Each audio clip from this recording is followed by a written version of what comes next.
Bismillahirrahmanirrahim. Assalamualaikum warahmatullahi wabarakatuh. Alhamdulillahirabbil alamin wassalatu wassalamu ala afdhalil mursalin sayyidina Muhammadin wa ala alihi wa ashabihi ajma'in, amma ba'd. Subhanaka la ilma lana illa ma 'allamtana innaka antal alimul hakim. Allahumma anfa'na bima 'allamtana wa 'allimna ma yanfa'una warzuqna ilman yanfa'una. Allahumma la sahla illa ma ja'altahu sahla wa anta taj'alul hazna idza syi'ta sahla. Faj'al lana ya rabbana kulla syai'in sahlan wa yassara. Allahumma inna na'udzu bika min ilmin la yanfa' wa min qalbin la yakhsha' wa min nafsin la tashba' wa min da'watin la yustajabu laha. Rabbi shrah li sadri wa yassir li amri wahlul 'uqdatam min lisani yafqahu qawli. Allahumma inna na'udzu bika Allahumma inna na'udzu bika min an nadhilla aw nudalla aw nazilla aw nuzalla aw nadhlima aw nudlama aw najhala aw yujhala alaina. Amin. Bapak, Ibu, dan saudara sekalian yang diberkati Allah Ta'ala, alhamdulillah malam hari ini Allah Subhanahu wa Ta'ala kembali memudahkan kita semua berkumpul bersama di masjid ini dalam rangka memang insya Allah untuk menjadi para penghuni surga, kan begitu. Karena ciri penghuni surga itu senantiasa mengerjakan ketaatan, termasuk diantaranya adalah sholat maghrib berjamaah, yang kemudian senantiasa menambah ilmu.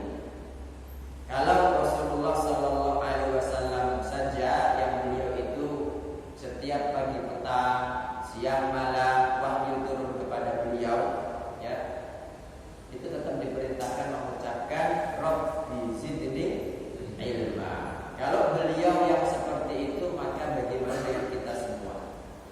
Makanya beliau mengatakan talabul ilmi fardhatun ala kulli muslim.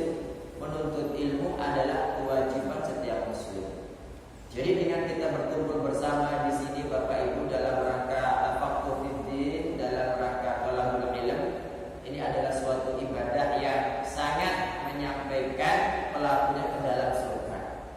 Nabi sallallahu alaihi wasallam mengatakan, "Man salaka tariqan yaltamisu fihi ilman, sahhalallahu lahu bihi tariqan ilal jannah." Barang siapa melewati suatu jalan, pada jalan itu dia mencari ilmu syar'i, niscaya Allah memudahkan dia jalan menuju surga. Makanya Bapak Ibu, mudah-mudahan yang kita lakukan bersama pada malam hari ini, di samping menjadi pemberat timbangan amal soleh kita pada hari kiamat nanti, menjadi sebab datangnya ridho, rahmat, barokah dan ampunan dari Allah Ta'ala, juga semoga menjadi wasilah kita untuk nanti berkumpul kembali bersama-sama dalam surga Firdaus yang paling tinggi tanpa adab maupun hisab. Amin. Malam hari ini Bapak Ibu, kita masuk judul yang berbunyi orang-orang beriman ditahan di atas jembatan antara surga dan neraka. Mereka dimurnikan dan disucikan, kemudian diizinkan masuk surga. Nah, jembatan ini bukan jembatan Sirat. Ada jembatan yang kedua setelah Sirat.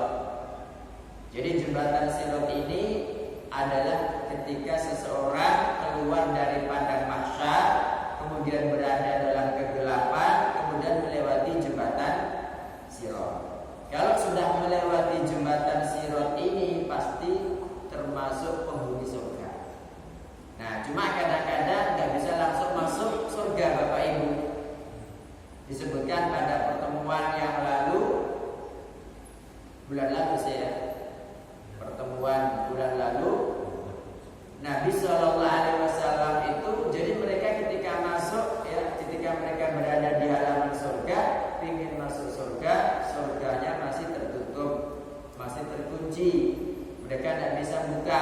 Nah, kemudian di antara mereka ada juga orang-orang yang menunggu lama, ada yang kemudian dilewatkan jalur khusus. Nah, ini jalur khususnya adalah namanya jembatan Qantarah.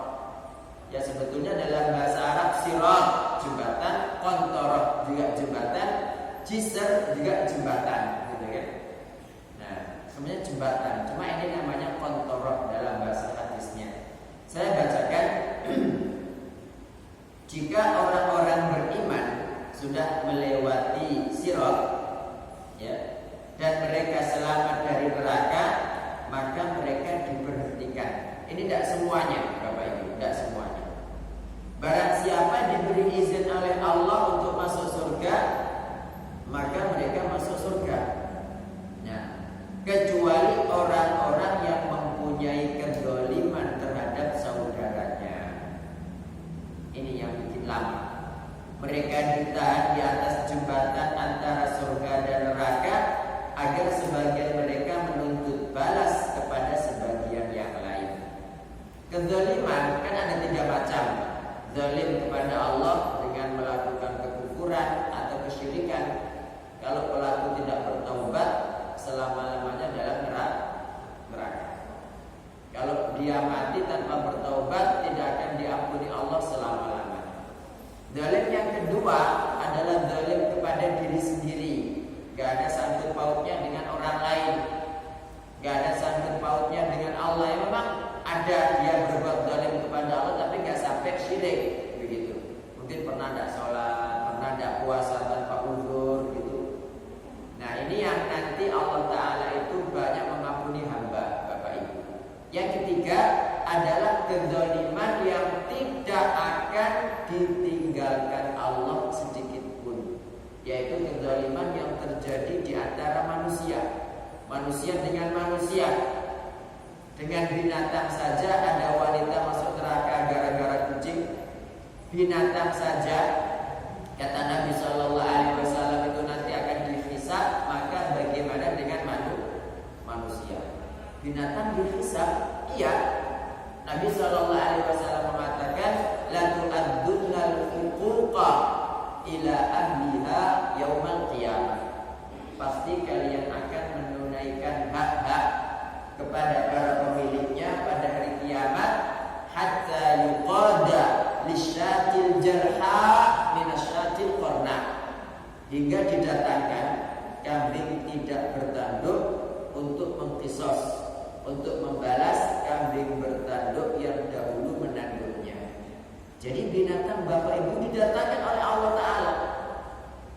Meskipun itu binatang korban misalnya sudah kita makan, tapi sebelum dia disembelih itu nakal misalkan, dihisab sama Allah Subhanahu wa Ta'ala. Dan inilah yang menunjukkan keadilan Allah Subhanahu wa Ta'ala. Bayangkan kalau binatang saja dihisab, dikisos, maka bagaimana dengan manusia?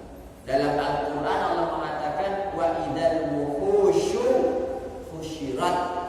Dan ketika binatang-binatang buas itu dikumpulkan, dihisab. Cuma bedanya kalau manusia kan ada surga neraka.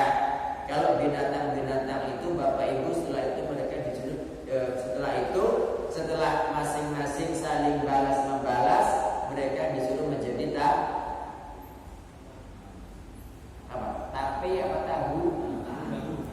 tanah. Makanya orang kafir mengatakan dalam akhir surat An-Naba, wa yaqulul kafiru ya laitani kuntu turaba. Orang kafir berkata, aduhai andaikan aku itu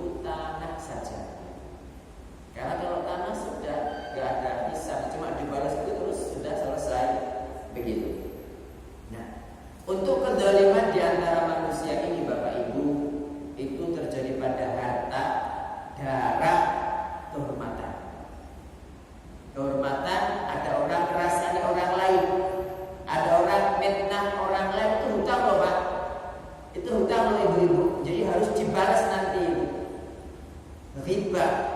Allah Subhanahu wa taala mengumpamakan riba itu dengan memakan daging saudaranya sendiri yang sudah meninggal dunia. Ya, jadi kayak orang Sulawesi memakam. Ada yang dari Sulawesi di sini nggak ada ya?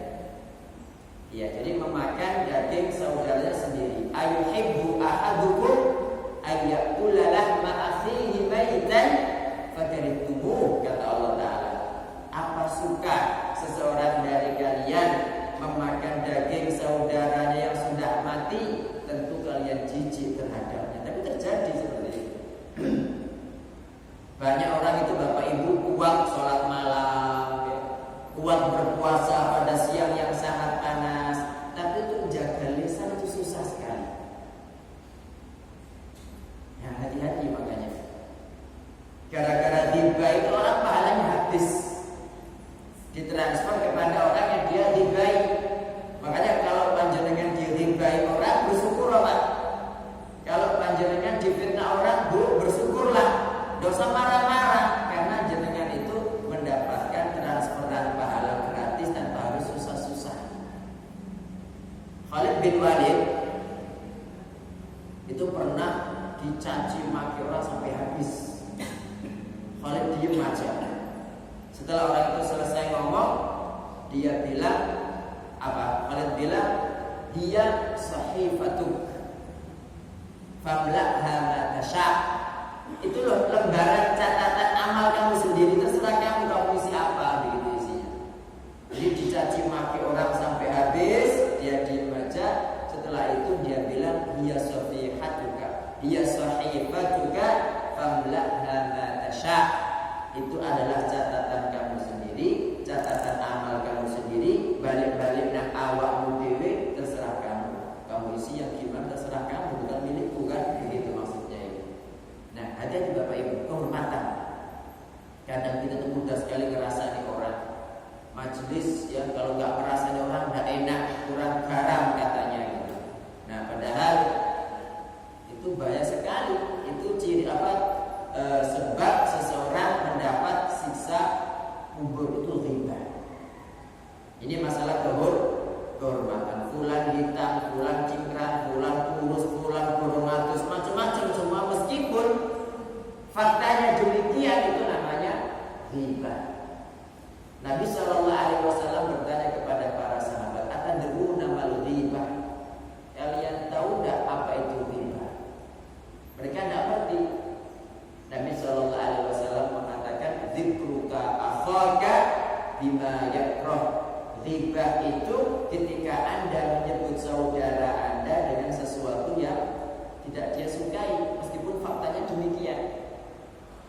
Seorang sahabat bertanya, ya Rasulullah, wa Rasulullah, bagaimana kalau memang yang saya katakan itu tidak ada pada dia?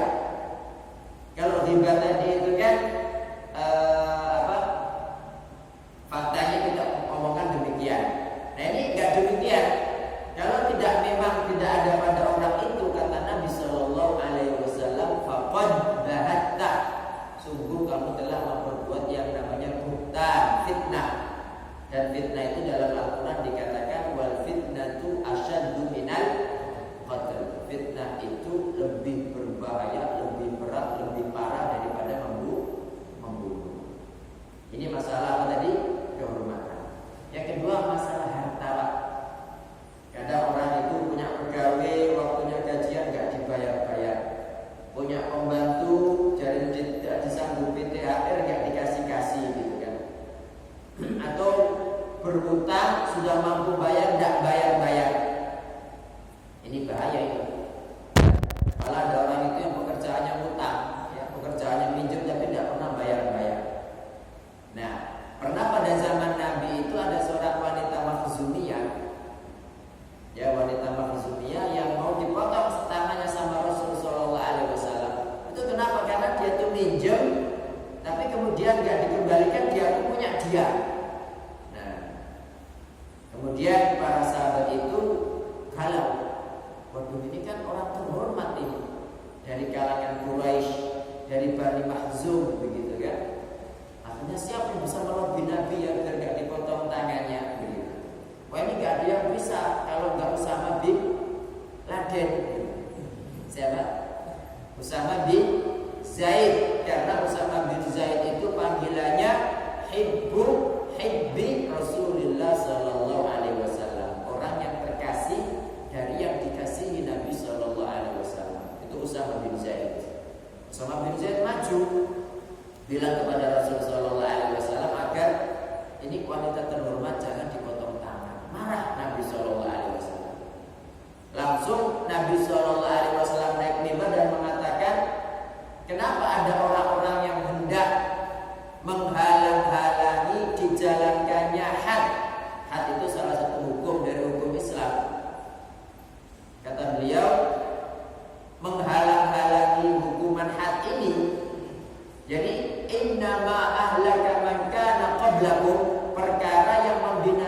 bersumpah wa ayyullah, demi Allah, lau anna Fatimah bint Muhammadin sariqat laqata'tu yadaha. Kalau Fatimah putri Muhammad sallallahu alaihi wasallam mencuri, pasti tak potong sendiri tangannya. Nah, jadi wanita makhzumiyah ini pada masalah harta Bapak Ibu. Islam itu gak peduli meskipun orang ini terhormat gak terhormat, kalau sudah melakukan kesalahan potong-potong. Nah, yang namanya dipotong tangan itu kalau mencurinya lebih dari 1/4 dinar. 1 dinar itu kan 4 gram 1/4 emas murni gitu. Kalau 1 gram sekarang berapa? 1 juta lebih ya. Berarti 1 dinar itu sekitar 4 juta 250 kalau 1 juta gramnya. Kalau nggak naik lagi kan, berarti kalau 1/4 dinar ya dihitung sendiri. Kalau lebih dari itu dipotong tangan. Jadi hati-hati Bapak Ibu dalam masalah utang piutang, dalam masalah harta orang. Ya, ini nanti penyebab yang akan seseorang tidak bisa masuk surga lama. Dan yang ketiga masalah daging ya, darah. Masalah darah disebutkan dalam hadis itu nanti perkara pertama kali dihisab di sisi Allah Ta'ala adalah masalah darah. Memang dalam hadis lain itu disebutkan sholat, perkara yang pertama kali dihisab. Tetapi dalam hadis yang lain itu juga disebutkan yang pertama kali dihisab di antara manusia adalah darah. Nah, untuk antara Allah dengan hamba itu masalah sholat memang. Kalau antara hamba dengan hamba itu masalah darah. Sampai disebutkan dalam hadis itu ada seseorang yang dibunuh Bapak Ibu. Dia itu geret orang yang membunuh dia sambil dia bawa kepalanya. Loh kok bisa? Itu filmnya enggak, memang begitu hadisnya itu. Nah, nanti dari kiamat kan orang sudah mati kan ya mati gitu, mati hidup lagi gitu ya.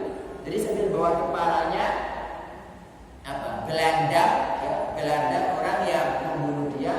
Wahai Allah, ini loh dia bunuh saya. Tanyai dia kenapa dia kok bunuh saya. Minta agar dituntut balas. Itu. Na'udzubillah. Semoga Allah Subhanahu wa taala menyelamatkan saya dan Bapak Ibu semua dari semua perbuatan dosa. Amin. Nah, jadi mereka ini karena ada kezaliman Bapak Ibu, ketika semuanya sudah dibukakan pintunya oleh Nabi sehingga bisa masuk surga, ini belum bisa masuk surga. Ya, belum bisa masuk surga. Dari Abu Sa'id Al-Khudri, Rasulullah sallallahu alaihi wasallam bersabda, "Yakhlusul mu'minuna minan nar." Orang-orang beriman akan selamat dari neraka. Ya, selamat dari neraka. Fayuhbasuna ala qantaratin bainal jannati wan nar.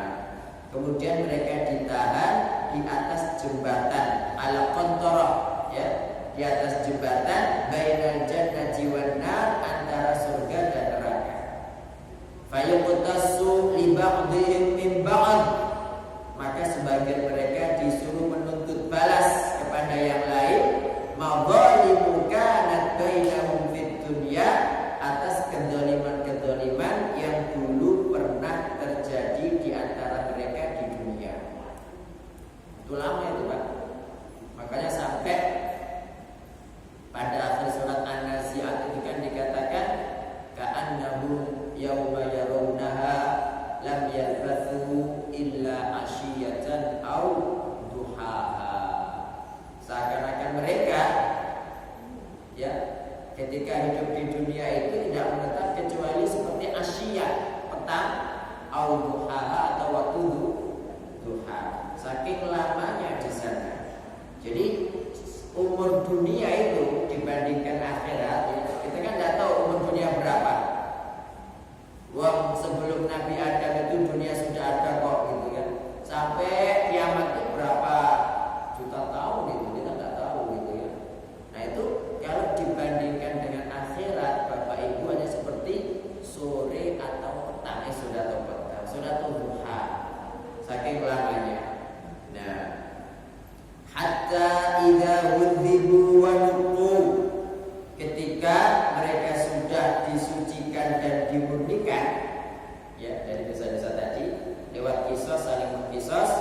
udzina lahum fi dukhulil jannah, baru mereka diberi izin masuk surga. Cuma mereka enggak pernah ke neraka, Bapak Ibu. Fawalladzi nafsu Muhammadin biyadih, demi Roh yang jiwa Muhammad berada dalam tangannya. Ya, Nabi bersumpah, demi Roh yang jiwa Muhammad dalam tangannya, la ahadun ahda bimanzilihi fil jannati minhu bimanzilihi kana fid dunya. Jadi setelah selesai tadi, setelah dimurnikan, setelah disucikan, seseorang